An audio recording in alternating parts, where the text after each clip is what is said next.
Good morning, good morning, good morning. This is Colette Morris, Soul Diva Speaks podcast show. And it's a glorious Tuesday morning.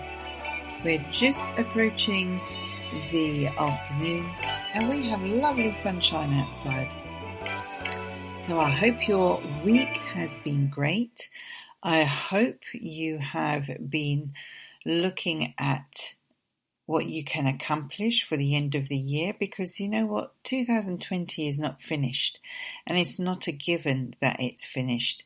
We may have written off the beginning of the year, but this could still end up to be the best year ever for yourself. So what are you doing to make sure it's the best ever year?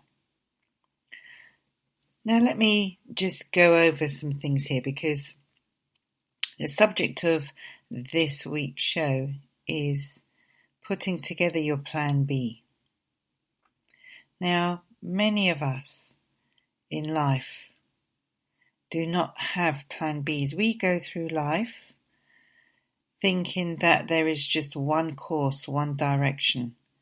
And it's only when events happen to throw you off that course, and it could be a job cut, a redundancy, an accident, or even a demotion.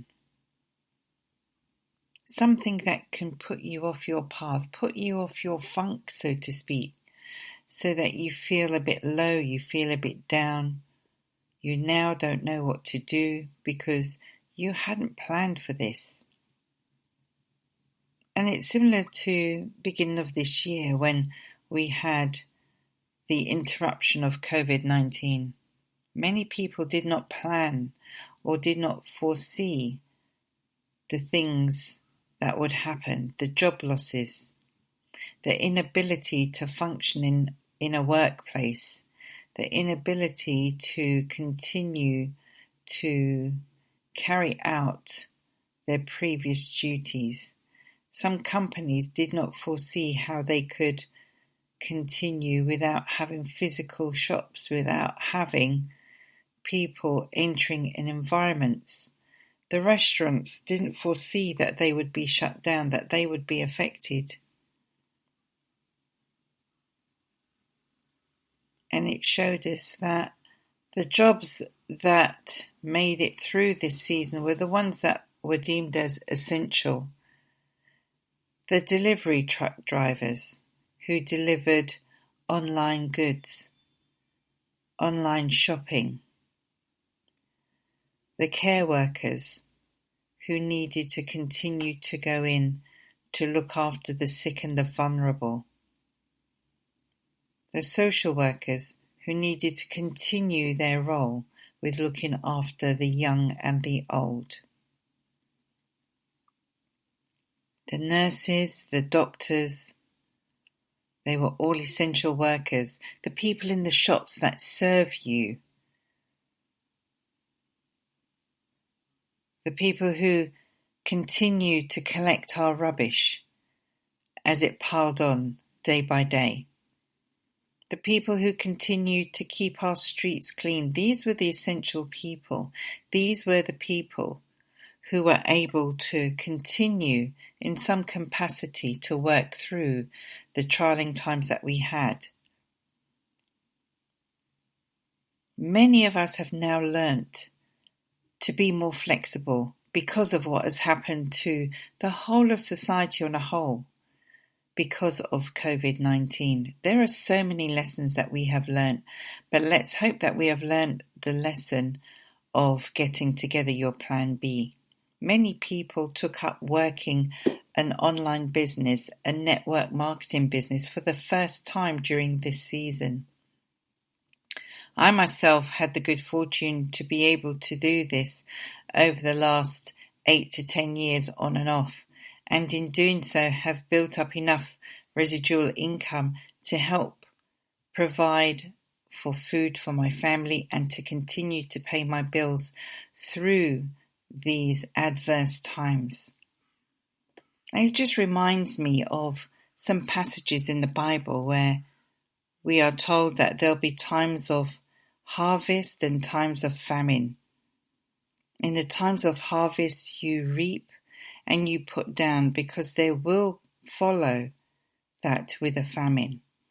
And when there is famine, because you've put away, you will have food that you can help pull you through that season. And it's the same with having a plan B. While you're working your plan A, you always should have a plan B. It doesn't matter what your plan B is.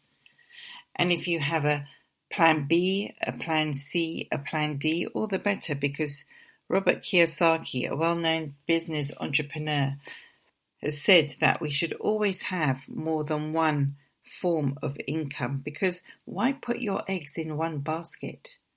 If that basket collapses, you have nothing. If you have several baskets, at least you can then look to the other baskets to help you provide through these trying times.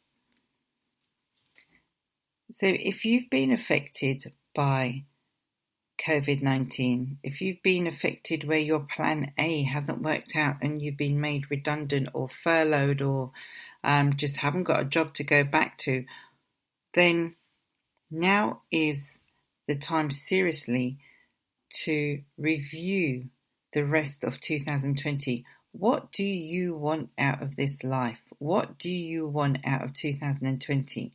Are you changing your career path, or is it still going to be on track? Do you want to look at something totally different? Now is the time. Don't let the lessons that you have learnt during this season pass you by. So these are just some things that I've picked up during what's happened in the coronavirus season. But from my perspective, planning for your plan B, C, D, you can do this while working full time. But you must put the time towards it. You must respect the second or third or fourth business that you are opening as if it is £1 million business. It doesn't matter that it only costs you £50, £100, £200 to start up. It's what it can become, and you have to visualize that dream, because you know what? Many people join a network marketing company and don't have that vision, don't have that dream, and they think that, it's only costing me £50, £100, £200, £1,000. And they don't put the effort in, they don't put the hard work, they don't learn about the business, they don't learn about the customers, they don't learn how that they can propel this business to make it become the 10,000, the 100,000, the £1 million turnover that it could be, just starting out from that small seed. Think of an acorn. How small is that seed? And how big is that tree? And how long does it take to get there? When you are starting a business, it's not going to just be poof and, in a matter of months, you're reaping 5 figures, 6 figures. It could take you realistically a year, 18 months, 5 years. But then, when you look at a regular 9 to 5 corporate job that takes you 40 years sometimes to even get that 6-figure income, if you get that 6-figure income. I would rather work hard for 5 years, go hard for the 5 years to earn the 100,000 than to work the 40. So think seriously about what you invest in. Make sure it's something that you can affiliate with, something that you can help others with. It has to have a purpose, because if it doesn't have a purpose, then what is the point? Look at what attracts you. Look at what you feel in your heart and go for it. I myself was interested in health and wellness, and that's what I pulled towards, and I'm so glad that I have, because especially in this season, everybody needs to improve their health and wellness. Everybody needs to improve their outlook on life.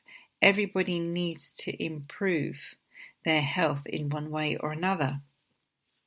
And there are so many health companies over there that there really isn't any competition. So when people doubt themselves and think, oh my gosh, I can't do this because there's so many people out there doing the same thing. No. There's not people out there reaching the same audiences that you can reach because you are unique. You have your own style. You have your own audience. You have your own arena. So go out there and own it. When you're thinking about what company, look at their background. Look at their history. How long have they been around? What are the owners like? What is the integrity of the company? Do they have money back guarantees? Are they there to support customers, or are they just distributor driven? Because a company that is distributor driven will not stay in business for long. You have to serve, and you have to serve people. You have to have a product, and you have to market that product to people. That should be the main and core aim of any company that you are in, is to help improve the lives of others. Do they give back? Because a company who does not give back any profits they earn will not survive. Look at the law of reaping and sowing. You will only reap what you sow. So if you are not giving back, if you are just take, then your company will eventually just end up in flames. You have to give back what you have taken out. So with these things, you also have to look at the products. Are they marketable? Is there an ongoing long-term need for these products? Is there an ongoing long-term need for the services that you are providing? Just some of the things that you should look for when you are looking for your plan B. But also make your plan B something that will help you and your family, and not to their detriment. So thank you once again for listening to me, Colette Morris, on Soul Diva Speaks. And I hope that the information we've shared today in getting together and putting together your plan B is useful for you, and that you take away the lessons that we have learnt in this season. See you next week, Tuesday.